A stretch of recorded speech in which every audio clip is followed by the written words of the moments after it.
I already gave up hope in the PBA. Yan ang sabi ni Andre Blatch at ngayon mukhang mas mawawalan pa ng pag-asa dahil sa ginawang inobasyon ng Indonesia na tiyak papatay pa sa ating pinakamamahal na PBA. Pero bago natin pag-usapan, palike naman ang ating video bilang suporta. Mag-enjoy at kumita sa endless basketball actions gamit ang 1xBet. Mag-register sa link sa comment section at gamitin ang ating promo code na BUCKET. Available na rin to sa Play Store at Apple App Store. Kaya ano pang hinihintay nyo? Bet responsibly. Kilala bilang ating Southeast Asian rival, unti-unti nang sumasabay ang Indonesia sa globalisasyon ng basketball, especially matapos talunin ang Gilas noon.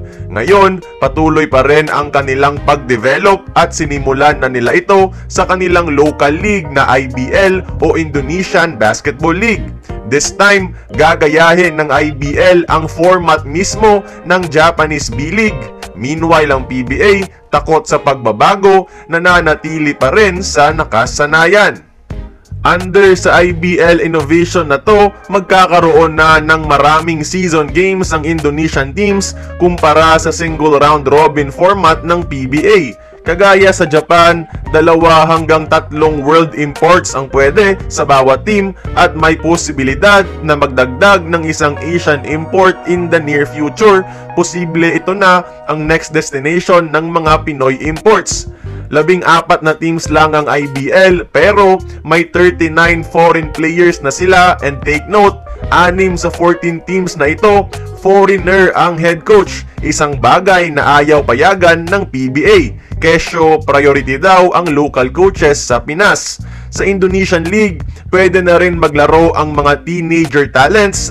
Meron nang silang current players na pinanganak noong 2005. Unti-unti na ring tumataas ang kalibre ng mga imports doon, resulting into better competition. At higit sa lahat, hindi nilalangaw ang mga laro sa IBL. Kung hindi man puno, meron pa rin silang dissenting number of audience enough to hype the players. At ayun, gusto ng Indonesia pagandahin ang basketball future nila, kaya di sila nagatubiling i-adapt ang successful format ng B-League. Di na ako magugulat in the next few years kung magaya sa Japan ang improvement ng Indo at tambakan na lang ang Gilas. Mensahe ko lang sa PBA sa outdated rules nito: familiarity can be toxic. It limits and stagnates growth. Kaya kayo mga idol, anong masasabi nyo sa innovation na ito ng Indonesia sa kanilang liga? Join the conversation, magkomento lamang sa ibaba.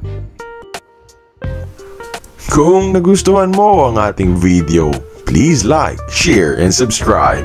I-follow mo na rin ang ating social media platforms for more exclusive sports content. Until then, this has been Courtside Buckets. See you on the next one.